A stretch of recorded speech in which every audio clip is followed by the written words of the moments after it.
नमस्कार, जय श्री राम। मैं दिव्यांजलि वर्मा अयोध्या उत्तर प्रदेश से और हमारा कार्यक्रम एक मुलाकात एहसासों के साथ जो साक्षात्कार कार्यक्रम काफ़ी दिनों से चल रहा था, तो उसी श्रृंखला में आज हमारे साथ कानपुर से अर्पित सागर जी उपस्थित हैं। तो अर्पित सागर जी, आपका हमारे मंच पे बहुत-बहुत स्वागत है। बहुत बहुत धन्यवाद दिव्यांजलि जी। और सबसे पहले मैं आपका आभार प्रकट करूंगा कि आपने एक ऐसा मंच तैयार किया है जहां पर विभिन्न साहित्यकारों के बारे में हमको जानने को भी मिलता है और उनसे सीखने को भी बहुत कुछ मिलता है और साथ में उन लोगों की अच्छी अच्छी रचनाएं हम तक पहुंचती हैं। धन्यवाद आपका। जी, जी। और हमारे साथ जितने भी दर्शक जुड़ रहे हैं, आप सबका भी बहुत-बहुत स्वागत है हमारे मंच पर। आप सब इसी तरह बने रहिएगा और अपने अच्छे-अच्छे कमेंट से अर्पित जी का उत्साहवर्धन करते रहिएगा। और मैं बता दूँ कि अर्पित जी कानपुर के रहने वाले हैं और ये बहुत अच्छे साहित्यकार हैं और बहुत सारे मंचों पे ये एक्टिव रहते हैं और अपनी कहानी, कविताएँ और मुक्तक द्वारा जो है हिंदी साहित्य को बढ़ावा देते रहते हैं। और अब तक इनकी बहुत सारी पुस्तकें भी प्रकाशित हो चुकी हैं और साथ ही साथ इन्हें बहुत सारे सम्मान और पुरस्कार भी मिल चुके हैं, जिसके बारे में आज हम लोग अर्पित जी से ही जानेंगे। तो सबसे पहले अर्पित जी, आप अपना व्यक्तिगत परिचय दे दीजिए हमारे दर्शकों को। दिव्यांजलि जी, मैं कानपुर उत्तर प्रदेश से बिलोंग करता हूँ। यहाँ पर एक तहसील पड़ता है घाटमपुर। वहाँ एक ग्राम है छोटा सा तेजपुर। वहाँ मेरा जन्म हुआ। तत्पश्चात मैंने अपनी प्रारंभिक शिक्षा अपने गांव से पूरी की और उसके बाद मैंने जवाहर नवोदय विद्यालय कानपुर नगर से अपनी माध्यमिक शिक्षाएं पूरी की। इसके बाद मैंने छत्रपति साहू जी महाराज यूनिवर्सिटी से अपना स्नातक किया और इसके बाद सुभारती यूनिवर्सिटी मेरठ से मैंने अपना परास्नातक किया है हिंदी में। वर्तमान में मैं वाणिज्य कर विभाग हमीरपुर में वरिष्ठ सहायक के पद पर कार्यरत हूँ। मेरी अभिरुचि साहित्य के क्षेत्र में है और इसी वजह से मैं आज आपके साथ हूँ। जी, जी, बहुत अच्छी बात है ये तो और बहुत खुशी हो रही है मुझे आपके बारे में जान के और मैं चाहूँगी कि आप इसी तरह साहित्य सेवा करते रहिए हमेशा। तो अर्पित जी, अब मैं जानना चाह रही थी कि आपने बताया आप साहित्यकार भी हैं, तो आप साहित्य के क्षेत्र में कैसे आए? मतलब आपको किससे लिखने की प्रेरणा मिली? साहित्य के क्षेत्र में मेरा आना एक सहज आना है, सहज प्रक्रिया के तरह आना है। जब मैं जवाहर नवोदय विद्यालय कानपुर नगर में अध्ययन के लिए गया तो उसी समय मुझे वहां प्रेरणाएं कुछ मिली। एक मेरी हिंदी की शिक्षिका थी, आदरणीय सरोजनी सक्सेना जी। उन्होंने मुझे बहुत प्रेरणा दी शुरुआत में। मैं शुरुआत में थोड़ी बहुत राइमिंग करता था, तो उसी दौरान मैंने एक पोयम लिखी थी। तो चूंकि दर्शन में मेरा बचपन से ही काफी रुझान था, तो इस तरीके से कुछ लिखा था कि जिंदगी कुलेले कुदरत है, चरण में जिसके आनंद आनंद अमृत है। उस समय मेरी आयु सा मतलब 13 वर्ष की थी।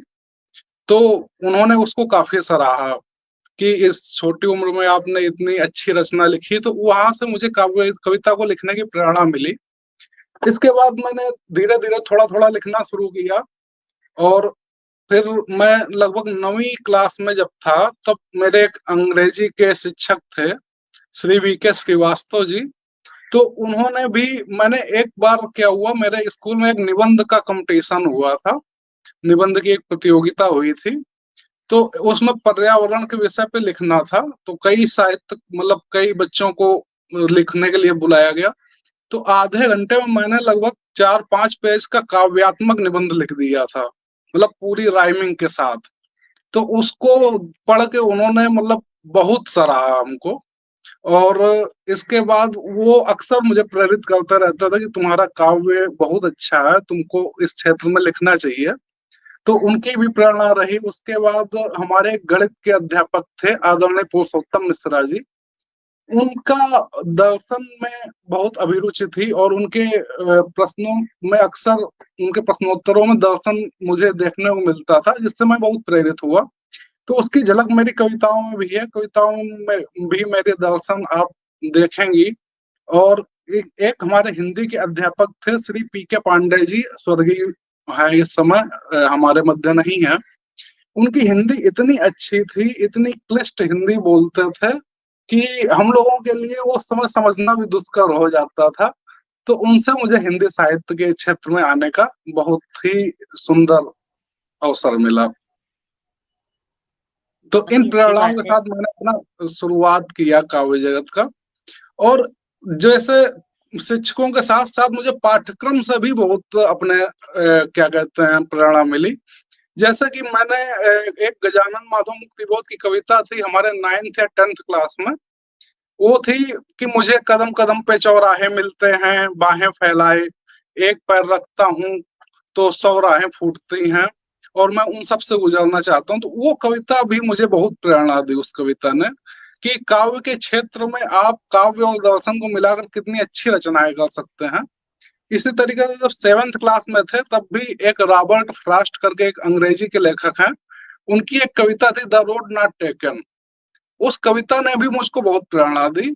वो कुछ इस तरीके से थी कि two roads divergent in a yellow road and sorry I could not travel both, I took the one less travelled by and that has made all the differences. मतलब दो रास्ते उनको मिलते हैं, उसमें से किसी एक का चुनाव उन्हें करना होता है, लेकिन उनके जीवन में हमेशा ये टीस रहती है कि मैंने दूसरे रास्ते को चुनाव क्यों नहीं किया।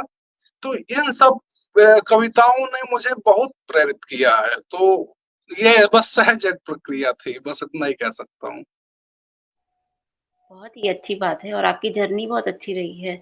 और मैं तो कहूँगी लगता है आपको जो है बचपन से ही वो कहते हैं ना कि आप में साहित्य की प्रतिभा बचपन से ही थी, इसीलिए 13 साल की उम्र से ही आपने लिखना शुरू कर दिया। जी जी और जी। मुझे लगता है ये जो आपके शिक्षक, अध्यापक जो भी आपको सपोर्ट किए हैं, ये लोग लक्ष्मी जी की अरे वो सरस्वती जी की कृपा थी कि उन्होंने आप पर जो है इतनी कृपा बरसाई कि सब आपको सपोर्ट ही करते रहे, तभी आप आज यहाँ बैठे हैं और इतने अच्छे साहित्यकार हैं। जा पर कृपा राम की होई ता पर कृपा करें सब कोई। तो सब बिल्कुल। प्रभु की महिमा है, और प्रभु ने चाहा कि इस रास्ते पर कुछ कदम हम भी बढ़े। तो मैं तो अब भी ये मानता हूँ कि मैंने अभी तक अपने जीवन में कोई कविता नहीं लिखी, जो हुँ, हुँ। स्वतः उतरता गया मैंने बस उसे ही लिपिबद्ध किया है। बहुत बढ़िया। देखिए, कहते हैं ना कि जो साहित्यकार होता है वो चीज़ों को ऑब्ज़र्व करके, फ़ील करके तभी लिखता है और आप किसी से कहिए कि ज़बरदस्ती लिखो तो वो फिर नहीं लिखता। जो असली जी साहित्यकार है, मेरा ऐसा मानना है कि जो असली साहित्यकार है, वो तभी लिखता है जब उसका अंदर से मन होता है और उसका हाथ अपने आप ही चल पड़ता है। नहीं, वो जी ज़बरदस्ती नहीं लिख सकता, ऐसा होता है। जी जी जी मुझे बिल्कुल। तो बहुत खुशी हो रही है कि मेरे सामने एक प्राकृतिक साहित्यकार बैठा हुआ है और मैं उनका जी साक्षात्कार ले रही। जी बहुत बहुत अ धन्यवाद आप। अर्पित जी, अब मैं आपसे जानना चाह रही थी कि जैसे आपने साहित्य का बताया और साहित्य के अलावा आपकी और क्या-क्या रुचियाँ हैं? साहित्य के अलावा मुझे संगीत सुनना बहुत पसंद है। संगीत का रुझान और कविता का एक पारस्परिक संबंध भी है, और वो स्वतः जैसे आता गया। जैसे मैंने नुसरत फतेह अली खान साहब को बहुत सुना, हालांकि वो पाकिस्तान के गायक थे, यहाँ भारत में कम लोग उन्हें सुनते होंगे, लेकिन अब वो चूंकि इस समय उनका काफी गीत फिर से कई गायकों ने गाए तो उनको लोग सुनने लगे। मुझे उनकी कविता, उनके गीतों में, उनके संगीत में एक सिंगिंग बुद्धा नजर आता है। केवल वो संगीत नहीं है, उनके संगीत में साथ में एक आध्यात्म है, सूफियाना कलाम है, और इसी तरीके से बहुत सारे कवि हुए जिनको मुझे सुनना भी पसंद है।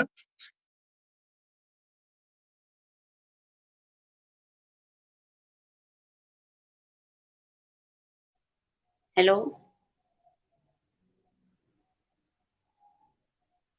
अर्पित सागर जी, आपकी आवाज़ नहीं आ रही है। हेलो?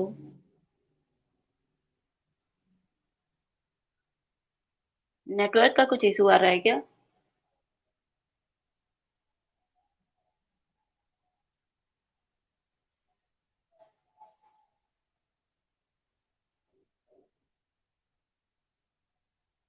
हेलो?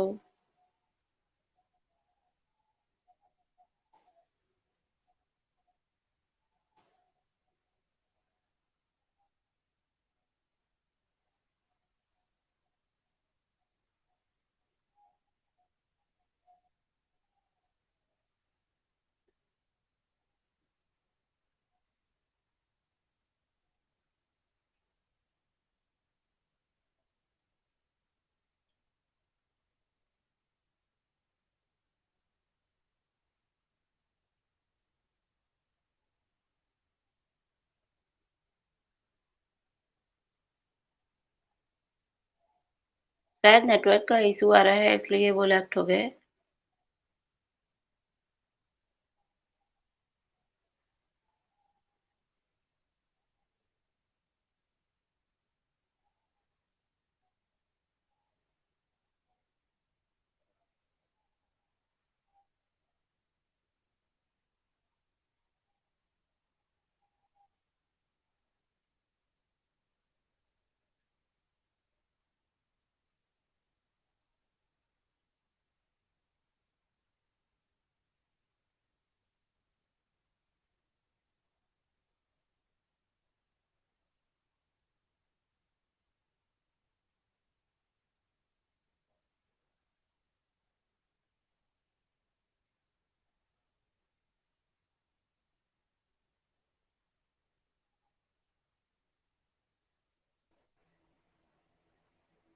अब जॉइन हो गए आप। जी। शायद किसी समस्या की वजह से बीच में कनेक्शन कट गया। हाँ, वो समझ नहीं। नेटवर्क का प्रॉब्लम हो जाता है। जी जी। तो हाँ, तो आप इसके लिए बता रहे थे आपकी रुचियों के बारे में। जी जी। अब आवाज साफ आ रही मेरी? हाँ, आवाज़ तो आपकी आ रही है अच्छी, बस वो नेटवर्क की वज़ह से कट गया था बस। कोई बात नहीं। तो मैं अपनी अभिरुचियों के बारे में बता रहा था। संगीत सुनना मुझे बहुत पसंद है। नुसरत फतेह अली खान साहब, बेगम अख्तर साहिबा, और मुझे सूफियाना कलाम भी बहुत पसंद है। और कविताएं भी बहुत पसंद हैं, चाहे वो महादेवी वर्मा जी की हों, चाहे वो जयशंकर प्रसाद जी की हों, चाहे निराला जी की हों, चाहे मुक्ति बोध जी की हों। मुझे कविताएं सुनना भी बहुत पसंद है, चाहे वो आधुनिक कवि हों, चाहे पुराने कवि हों। उनसे मुझे बहुत कुछ सीखने को मिलता है। तो मुख्य अभिरुचियां यही हैं, बाकी हैं तो बहुत सारी। नहीं, बहुत अच्छी बात है, बहुत अच्छी अभिरुचि है। जैसा कि आप लिखते हैं तो इसलिए आपको लिखने के लिए भी बहुत सारे शब्द और लिखने के लिए शब्द और उसके साथ-साथ और भी बहुत सारी चीज़ें चाहिए होती होंगी, तो इससे आपको बहुत मदद भी मिलती होगी। तो मैं सोच रही थी इसी बात पे आपकी एक कोई अच्छी-सी कविता सुन लेते हैं, फिर कार्यक्रम आगे बढ़ाते हैं। जी जी जी, बिल्कुल। मैं एक कविता अभी मैंने हाल ही फिलहाल में लिखी है। और वो कविता एक कवि की, एक दार्शनिक की, एक भक्त की, किसी की भी आप समझ सकते हैं। उसको आपको शब्दों से समझना होगा। सबके अलग अलग हो जाते हैं। जी, जी। कि सोचती है अपनी शोर में दबा लेगी, सोचती है अपने शोर में दबा लेगी पागल दुनिया, खुद को खोलती है उसे ढांकती है बार बार, बार बार मुझे हाथ पकड़कर घसीट लाती है, सोचती है नजरों से छिपा लेगी पागल दुनिया। मुझे तो और साफ नजर आते हैं भीड़ के बीच रास्ते, मुझे तो और साफ सुनाई पड़ती है शोर में वो पुकार, सुख दुख प्यार नफरत सब ला ला के जमा करती है, सोचती है मुझे खिलौनों से फुसला लेगी पागल दुनिया। मैं वापस लौट आऊंगा एक दिन, मैं वापस लौट आऊंगा एक दिन, ये अंधेरे रास्ते ज्यादा दिन नहीं भरमा पाएंगे मेरी दृष्टि, तीसरे नेत्र से चीर कर मनस का तमस मैं लौट आऊंगा एक दिन। सुबह बहुत दूर नहीं है, सुबह बहुत दूर नहीं है, मेरी आंखों में भरा अंधेरा हल्का पड़ रहा है, मेरे कानों में कलरव गूंजने लगा है, उषा का संदेश लिए मैं लौट आऊंगा एक दिन। मैं जागूंगा तो विस्मृत हो जाएंगे समस्त राग द्वेष पीड़ा और कष्ट, गूंज रहा होगा वात्सल्य का मधुर संगीत और वात्सल्य पूर्ण मुस्कान, जिस पर अर्पित है सर्वस्व मैं लौट आऊंगा एक दिन। तो ये एक छोटी सी कविता थी जो माया, परमात्मा और भक्त के अंतर संबंध को स्थापित करती है। कि आप भक्त को माया नहीं रोक सकती है, कितना भी सघन हो वो कभी न कभी परमात्मा तक पहुंच ही जाएगा। बिल्कुल। तो इस प्रकार मैंने मैंने भी ये महसूस किया कि इस कविता में यही चीज़ लिखा है कि इंसान माया को छोड़ के एक दिन अपने भगवान के पास लौट ही जाएगा। माया कितना भी सघन हो, लेकिन अगर भक्त है, अगर उसकी भगवान पर दृढ़ आस्था है, तो सारा तमस एक दिन वो ज्ञान के तीसरे नेत्र से विलुप्त हो जाएगा, जैसे एक दीपक समस्त अंधकार को नष्ट कर देगा। सही कहा आपने, बहुत ही अच्छी तरह से आपने इसे व्यक्त किया कविता के माध्यम से। मतलब कहते हैं ना, एक छोटी-सी बात को, एक छोटी-सी लाइन को आपने इतनी कविता में लिख दिया, बहुत ही अच्छा लिखा है और सच में आपके लेखन से दर्शन झलक रहा है, बहुत एकदम साफ-साफ। तो अब जो है मैं कार्यक्रम को आगे बढ़ाते हुए आपसे जानना चाह रही थी कि आपकी अब तक कितनी पुस्तकें प्रकाशित हो चुकी हैं या साझा संकलन? मेरा एक एकल संकलन प्रकाशित हुआ है और एक ही साझा संकलन प्रकाशित हुआ है। हालांकि मैं आज थोड़ा सा घर से बाहर हूँ, इस वजह से मैं साथ में नहीं ला पाया। लेकिन मैं बता दूं कि धर्मो रक्षक रक्षिता नाम से मेरी एक पुस्तक प्रकाशित है, जो अमेजन पर भी उपलब्ध है। और ये मेरा एकल संकलन है। एक साझा संकलन है श्री राम भक्त योगी आदित्यनाथ, जो भी हाल में ही प्रकाशित हुआ है। ये भी विभिन्न ऑनलाइन प्लेटफॉर्म पर उपलब्ध है। और इसके साथ एक कविता मेरी कॉपीराइट मिल गया मुझे, श्वेत श्याम कविताएं करके, तो उसका कॉपीराइट मिल गया, वो भी शीघ्र प्रकाशित हो जाएगी। काव्य संकलन है एकल। चलिए, हमारी तरफ से आपको बहुत सारी शुभकामनाएँ और हार्दिक बधाई। इसी तरह आपकी और सारी कविताएँ भी आती रहें और जो भी दर्शक हमें सुन रहे हैं, तो आप लोग अर्पित जी की ये पुस्तकें ज़रूर खरीद के पढ़िएगा और अच्छे-अच्छे कमेंट करिएगा, समीक्षा करके बताइएगा कैसी लगी। तो अर्पित जी, अब मैं आपसे जानना चाह रही थी कि जैसा कि आपने बताया, आप काफ़ी दिनों से लिख रहे हैं, मतलब बचपन से कह सकते हैं ऐसा, और काफ़ी सारे मंचों पे एक्टिव रहते हैं और आपकी पुस्तकें भी आ चुकी हैं। तो आपको अब तक साहित्य में कितने सम्मान और कितनी उपलब्धियाँ मतलब मिल चुकी हैं? दिव्यांजलि जी, मैंने 2014 से मंच करना शुरू किए थे। तो मैंने अभी तक 50 से अधिक मंच किए हैं, मतलब लोगों के बीच जा जाकर विभिन्न मंच किए हैं। और मेरा मुख्यतः कार्य क्षेत्र हमीरपुर रहा है। तो यहाँ पर मैं अखिल भारतीय साहित्य परिषद पे भी पदाधिकारी हूँ, सर्वोदय साहित्य सेवा संस्थान है उस पर भी पदाधिकारी हूँ, और अभिव्यक्ति साहित्य संस्था है उसका भी मैं पदाधिकारी हूँ। तो इन विभिन्न संस्थाओं के माध्यम से मैंने कई सारे मंच किए हैं। एक बार मुझे आकाशवाणी छतरपुर में भी बुलाया गया था, तो वहां पर भी मैंने काव्य पाठ किया था, जो प्रसारित हुआ था। और फिर से मुझे जाना है आकाशवाणी की ओर से। इसके अलावा सम्मानों का तो ऐसा है कि सम्मान सर्टिफिकेट तो बहुत सारे मिले हैं, उनकी कोई वो नहीं है। लेकिन मुख्य सम्मान मुझे जो मिला है वो अपने जो हमारे सुनने वाले हैं, जो हमारे श्रोता हैं, उनकी ओर से मिलता है। जब वो मेरी किसी कविता पर अपना राय मशवरा देते हैं, जो उनकी अभिव्यक्ति होती है कविता पर, जो रिव्यू होता है, वो मेरे लिए सबसे बड़ा सम्मान बहुत अच्छी बात है ये तो। और इसमें से कोई ऐसा सम्मान मतलब इतने दिनों में मिला जो आपके दिल के सबसे करीब रहा हो, उसके बारे में भी चर्चा कीजिए। है। अभी तक मुझे सम्मान तो बहुत सारे मिले हैं, लेकिन एक बार मैं एक काव्य मंच पर गया था, और वहां पर मैंने एक कविता सुनाई थी। उस कविता ने लोगों को इतना भाव विभोर कर दिया था कि लोग रोने लगे, और लगभग 15 मिनट तक एक खामोशी छा गई। वो जो सम्मान है वो मेरे बहुत दिल के करीब है, और मुझे आज वो क्षण बिल्कुल लाइव याद है, आंखों देखा।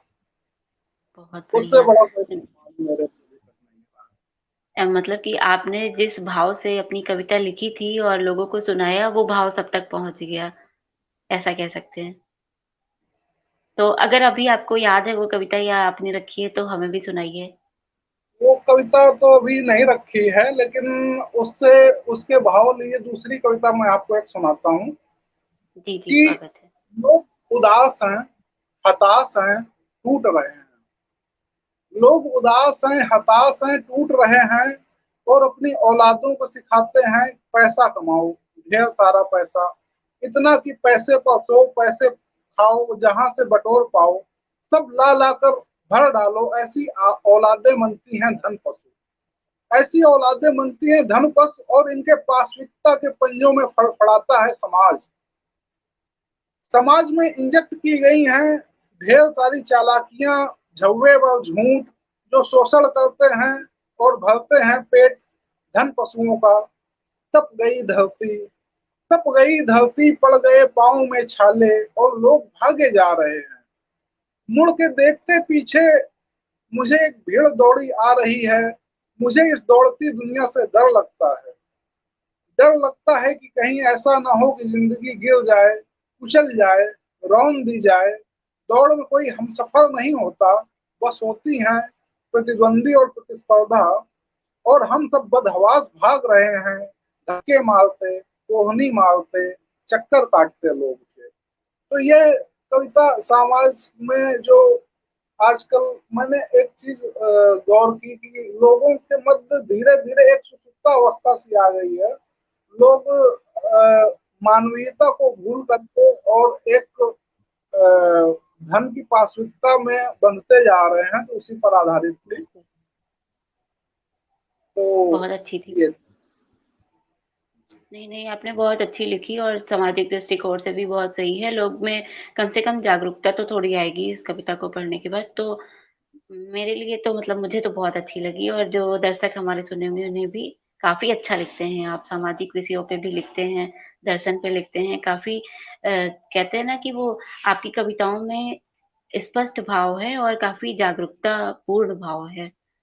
तो अर्पित जी, अब मैं आपसे जानना चाह रही थी कि जैसे आप अच्छे साहित्यकार हैं और समाज के प्रति इतने जागरूक हैं, तो आपके अनुसार एक साहित्यकार का समाज के प्रति क्या कर्तव्य और ज़िम्मेदारी होता है? साहित्यकार का समाज के प्रति जो कर्तव्य है, मुझे लगता है वो है ये साहित्यकार को समाज को झंझोड़ देना चाहिए। जो समाज सो रहा है, जो मानवीयता को भूल गया है, जो मानवीय भावों को भूल चुका है, ऐसे समाज को झंझोड़ के उसे जगाना ही साहित्यकार का सबसे बड़ा कार्य है। वो किसी भी विषय में हो सकता है। वो गुलामी से जकड़ा समाज भी हो सकता है, वो पर्यावरण की अवहेलना करता समाज भी हो सकता है, वो वह समाज भी हो सकता है जो नारी शक्ति पर के प्रति उतना ज्यादा सहिष्णु नहीं है। वो समाज भी हो सकता है जो कमजोरों पर अत्याचार कर रहा है। तो अगर साहित्यकार को हृदय को छूने की विधा होती है साहित्यकार के पास, साहित्यकार सीधे हृदय से हृदय की बात करता है, तो वो सीधे पहुंच सकता है। तो मुझे लगता है उसे झंझोड़ के उठा देना चाहिए ऐसे व्यक्ति को जो कि मानवीयता के खिलाफ जा रहा हो।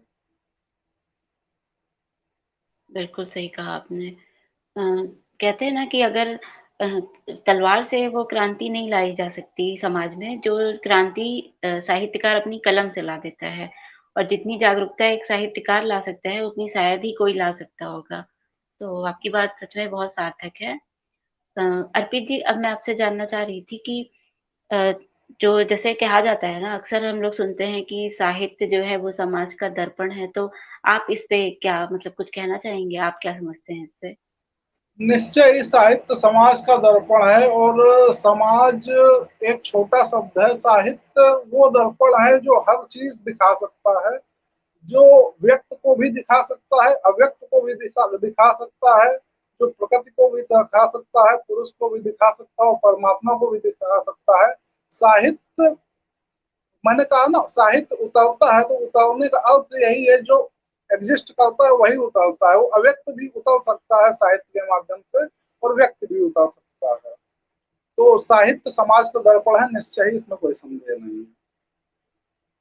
बिल्कुल सही कहा आपने, बहुत अच्छी बात बताई। अ, काफ़ी काफ़ी अच्छा लग रहा है आपसे बातें करके, मतलब कि काफ़ी ज्ञानवर्धक बातें आपने बताई और किसी के जानने मतलब कोई अगर आपकी बातें सुने तो उसके लिए काफ़ी लाभदायक हो सकती हैं। तो अर्पित जी, अब मैं आपसे जानना चाह रही थी कि जैसे ये मतलब कि हमारे जो दर्शक जुड़े हैं, आप जैसे बताया आप बहुत दिन से लिख रहे हैं, तो आपको बहुत सारा एक्सपीरियंस हो गया होगा लिखने का, तो आप कुछ टिप्स देना चाहेंगे लिखने के लिए, मतलब हमारे दर्शकों को? तो ये मैंने कहा ना, उसको सहज उतरने दीजिए। शुरुआत कर सकते हैं आप राइमिंग से। आप राइमिंग पहले तुकबंदी करें, तुकबंदी करने के बाद आप एक स्टेज ऐसा आएगा कि आप देखिए, अच्छा साहित्य लिखने के लिए जरूरी है अच्छा साहित्य पढ़ना। मुझे ऐसा लगता है जब तक आप अच्छे श्रोता नहीं बनेंगे, तब तक आप अच्छे वक्ता कभी नहीं बन सकते हैं। अच्छे से अच्छा साहित्य पढ़िए, देसी साहित्य पढ़िए, विदेशी साहित्य पढ़िए। और अगर आपको गीतों पे जाना है तो आपको रामचरितमानस का अध्ययन अवश्य करना चाहिए। रामचरितमानस को इतने तरीके से पढ़ा जा सकता है गीतों की शैली में, और इतने सुंदर सुंदर भावों से पढ़ा जा सकता है। अगर आप गीतकार हैं तो आपको रामचरितमानस को नियमित पाठ करना चाहिए। और बहुत ही अच्छा ग्रंथ है।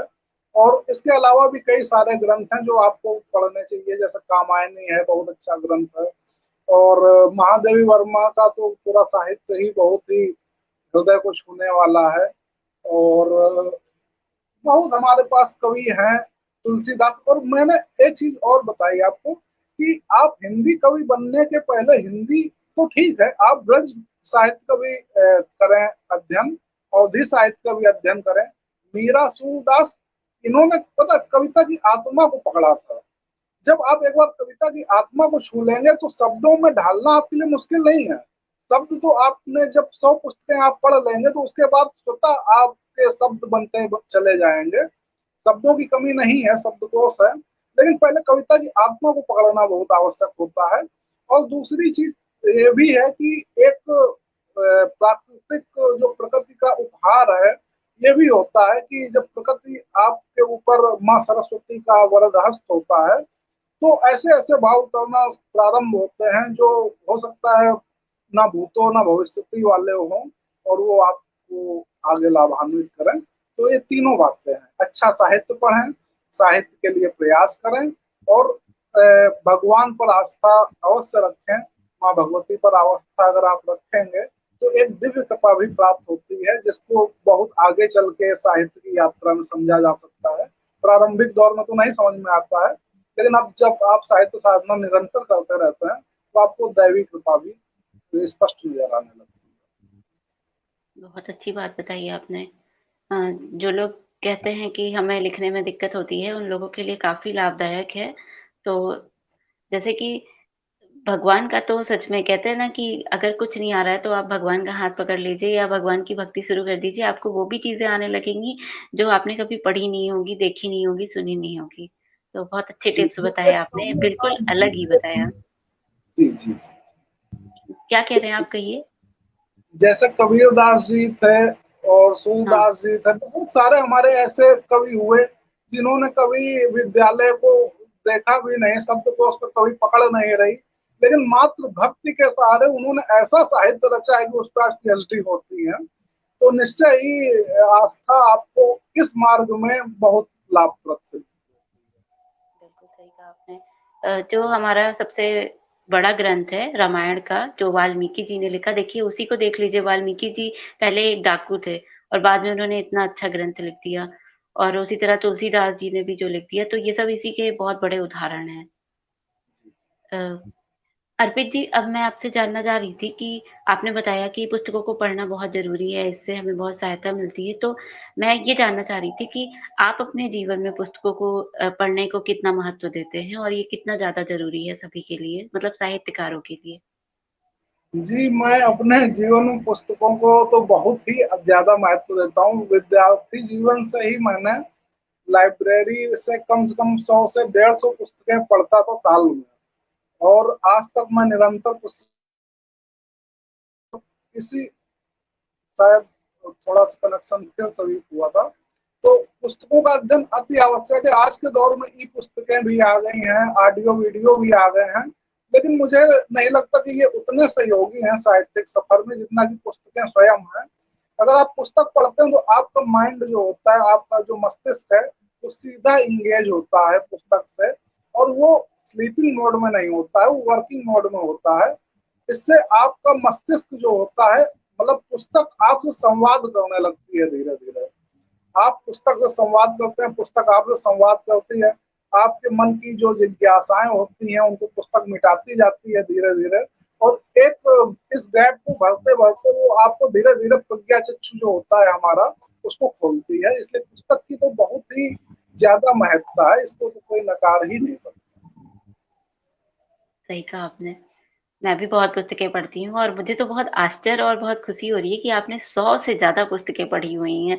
मतलब पढ़ी तो मैंने पर इतनी नहीं पढ़ी होगी। और मुझे लगता है आपका जो ये शब्दों पे पकड़ है और आपकी जो पोयम में इतनी जान है, ये सब इसी पुस्तकों को पढ़ने की वजह से ही आया है। मेरी तरफ से बिल्कुल तो आपको बहुत सारी शुभकामनाएँ हैं। आप ऐसे ही पुस्तकें पढ़ते रहिए और बहुत अच्छा साहित्य लिखिए, जिससे आप एक दिन बहुत बड़े साहित्यकार बनें और सारा समाज आपके साहित्य से जो है लाभान्वित होता रहे। बहुत अर्पित जी, अब जो है अर्पित जी, अब मैं आपसे जानना चाह रही थी, आप कुछ ऐसा मतलब कुछ कुछ संस्मरण आप बताना चाहते हैं अपनी ज़िंदगी का जो बहुत ही प्रेरणादायक हो, लाभदायक हो दूसरों के लिए, जो आपको याद हो? संस्मरण तो मेरे भक्ति से जुड़े काफी हैं। जैसा कि मुझे लगता है कि व्यक्ति को अपने जीवन में आस्तिक होना बहुत आवश्यक है। मैंने देखा है कि लोगों के मध्य आजकल जो असंतोष है, जिस असंतोष के कारण लोगों के मध्य दुख है, पीड़ा है, कष्ट है, वो अगर थोड़ा सा व्यक्ति अगर आस्तिक हो अपने जीवन में तो उनसे काफी निजात मिल सकता है। जैसे कि मेरा एक जीवन का दौर था जब मैं काफी निराश था, काफी हताश था, और काफी मैंने उस समय पढ़ा लिखा था, तो धीरे धीरे एक अहम मन में था। लेकिन फिर उसके बाद एक ऐसी घटना हुई जिसने मुझे तोड़कर रख दिया।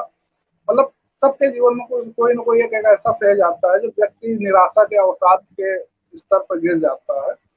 उसी दौरान मुझे एक मतलब व्यक्ति कहें या गुरु कहें या अजनबी कहें या भगवान कहें, एक ऐसे व्यक्ति मिले जिन्होंने मुझे उस चीज से निकलने में बहुत मदद की। और फिर उस व्यक्ति के माध्यम से मैंने इस चीज को महसूस किया, केवल हमारी चेतना ही नहीं है, हमारी चेतना के अलावा भी एक चेतना है विश्व में जो हम सबको संरक्षित करती है, जो पालती है, जो अवसर देती है और जो सर्वस्व को चला रही है। तो उस व्यक्ति और उस घटना के माध्यम से मैंने हर एक जीव में उस चेतना को अनुभूत किया।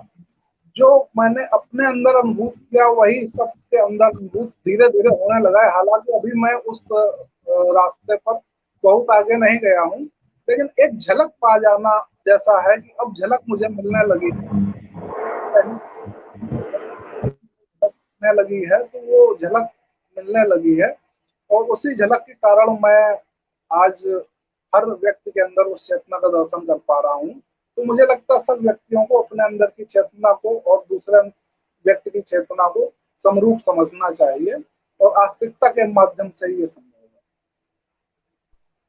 बहुत ही अच्छी बात बताई आपने, मतलब कि बहुत लाभदायक बात है और हर किसी के समझने योग्य भी बात नहीं है, लेकिन जो इसे समझ लेना, वो समझिए ज़िंदगी को समझ लेगा और अपनी ज़िंदगी में सफल हो जाएगा। ऐसी बात थी आपकी। अ, तो अर्पित जी बहुत अच्छा लगा आपसे मिलके और आपके बारे में इतनी सारी बातें जान के। मैं सोच रही हूँ आपकी एक और कविता सुन लेते हैं, फिर एक प्रश्न करेंगे, फिर कार्यक्रम को समाप्त करेंगे। जी जी, एक गीत सुना देता हूँ। एक गीत मेरे मन में तब उपजा था, मैं एक सफर पे जा रहा था। तो सफर में क्या, मैं अक्सर पर्यटन करता रहता हूँ, पर्यटन भी मेरा एक खास शौक है, क्योंकि घूमने से भी पुस्तक पढ़ने के समान ही लाभ मिलता है। जब आपकी प्रज्ञा थोड़ी सी जागरूक हो जाए, फिर आप जब पर्यटन करते हैं तो नए नए अर्थ निकलने लगते हैं। तो उसी दौरान मैंने एक रात का समय था, ट्रेन से जा रहा था, खिड़की से एक पर्वत देखा, विंध्याचल का, उधर की ही यात्रा हो रही थी, तो उसी पर मैंने एक गीत लिखा था कि स्वागत रात्रि है। श्यामल मेघ श्यामल, रात्रि श्यामल मेघ श्यामल, रात्रि श्यामल मेघ श्यामल, जगो नींदा तुम अचल, छिप गया लो चंद्र चंचल, चांदनी हुई चपल खल, घोर गर्जन घोर वर्षण, झंझावत आक्रांत कड़ कड़, घोर घिर आई बदरिया, जलमगन सारी नगरिया, तब कहो किस भांति रहते, शांति सागर में अविचल, ओ विंध्याचल, ओ विंध्याचल, ओ विंध्याचल, ओ विंध्याचल। तो ये एक लघु गीत है जो इस चीज की भी प्रेरणा देता है, चाहे कितनी झंझावत हो जीवन में, चाहे जितने चक्रवात आए, चाहे जितनी रात काली हो, लेकिन आप अपने जीवन पथ पर, आप अपने जीवन लक्ष्य पर स्थिर हों, एक पर्वत की तरीके टिके रहें, तो आपकी जो एक इबारत लिखी जाती है, जो इतिहास लिखी जाती है, वो एक सशक्त व्यक्ति के रूप में लिखी जाती है। इस कविता का संदेश। कहा आपने। बहुत मुझे भी बहुत पसंद आई आपकी कविता। कविता लिखी आपने किसी और मतलब उस पे है, लेकिन उसका जो उद्देश्य है कविता का वो काफ़ी अच्छा है। बहुत ही अच्छा लिखते हैं आप। काफ़ी खुशी हुई मुझे आपकी कविता सुन के और जान के। आपके अंदर भाव आना शुरू होते हैं तो आपके लिए एक छोटी सी चीज भी बहुत सारे उद्गारों का केंद्र बन जाती है, उद्दीपक बन जाती है। तो वही उद्दीपन था और उसी पर ही कविता थी। सही कहा आपने। अर्पित जी, अब जो है मैं आपसे जानना चाह रही थी कि पहले तो मैं बता दूँ मुझे बहुत अच्छा लगा आपसे मिलके, आपके बारे में जान के। आपने आज जो है अपनी कविता से एक दर्शन की झलक दे दी, समाज का भी आप कितने समाज के प्रति जागरूक हैं उसकी भी झलक दे दी और साथ ही आप जीवन को सकारात्मक दृष्टिकोण देना चाहते हैं, लोगों को मतलब बताना चाहते हैं कि डरना नहीं, हमेशा आगे चलते रहना, तो इसकी भी एक झलक दिखा दी। सच में आपके लेखन में दर्शन पूरी तरह से झलक रहा है और आपकी बातों से भक्ति और दर्शन झलकता है। अब मैं आपसे जानना चाह रही थी कि आपको हमारे श्री राम साहित्य सेवा संस्थान से जुड़ के कैसा लगा? सबसे पहले तो मैं आपको बहुत बहुत आभार व्यक्त करता हूँ कि आपने मुझे यह मंच प्रदान किया।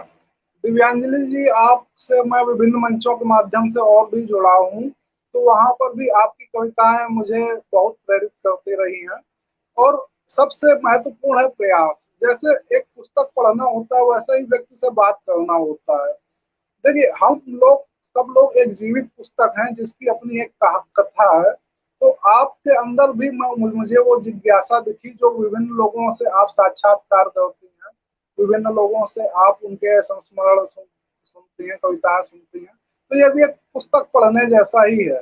आपने एक व्यक्ति से 1 घंटे बात कर ली और एक पुस्तक पढ़ ली, वो समान ही है। और ये आपकी मुझे बहुत ही अच्छी क्या कहते हैं लगी बात। और आपका जो संस्थान है उसको भी मैं बहुत बहुत साधुवाद देना चाहता हूँ, धन्यवाद देना चाहता हूँ। श्री राम साहित्यिक सेवा संस्थान अयोध्या के माध्यम से विभिन्न कवियों को सामने आने का अवसर मिल रहा है। और एक जो ललक होती है कवि को कि लोग उसे सुने, वो भी उसके माध्यम से पूर्ण होने हो रही है कई कवियों की, और सबको अवसर भी मिल रहा है। तो मैं बस ईश्वर से यही कामना करूंगा कि आपका संस्थान फले फूले और आप इसी तरीके से अच्छे अच्छे लोगों को, अच्छे अच्छे व्यक्तियों को, उनकी रचनाओं को समाज के सामने लाकर समाज का उत्साहवर्धन करती है। जी, बहुत-बहुत शुक्रिया अर्पित जी। अ, मैं भी बस यही चाहूँगी कि आप इसी तरह अपना प्यार, सहयोग और आशीर्वाद हमारे मंच पे बनाए रखिए और मेरा इस मंच से बस यही एक उद्देश्य है कि जैसे आपने कहा ना कि मैं लोगों से मिलके इतना सीख रही हूँ, पुस्तक की तरह ही उन्हें पढ़ रही हूँ, तो सिर्फ़ मैं ही नहीं हमें जो देख रहे हैं और भी जो लोग होते हैं जो पढ़ना पसंद नहीं करते हैं, तो क्या पता आपको सुन के या फिर और भी लोगों को सुन के वो कुछ सीखें। बस यही मेरा एक उद्देश्य रहता है और साहित्यकारों को एक अच्छा मंच मिले, वो आगे बढ़ें क्योंकि कुछ होते हैं जो करना चाहते हैं। अब जैसे मैं ही देखिए मैं काफ़ी दिन से लिख रही थी पर कोई मुझे जानता नहीं था। हो सकता है आपको भी जैसे जिन लोगों को ऑफ़लाइन नहीं मिल पाता मंच, ख़ासकर महिलाओं को, तो उनके लिए ये बहुत ही सहायक सिद्ध हुआ है। तो बस मेरा यही जो है पर्पज़ है कि बस इसी तरह साहित्यकारों को मंच मिलता रहे और वो आगे बढ़ते रहें और आप जैसे अच्छे साहित्यकार जुड़े रहें और मुझे सपोर्ट करते रहें, आशीर्वाद बनाए रखें, बस यही मेरी कामना है। जी तो बिल्कुल। अर्पित जी, बहुत अच्छा लगा आपसे मिलके। अब मैं आपसे विदा चाहूँगी। नमस्कार। जय श्री राम।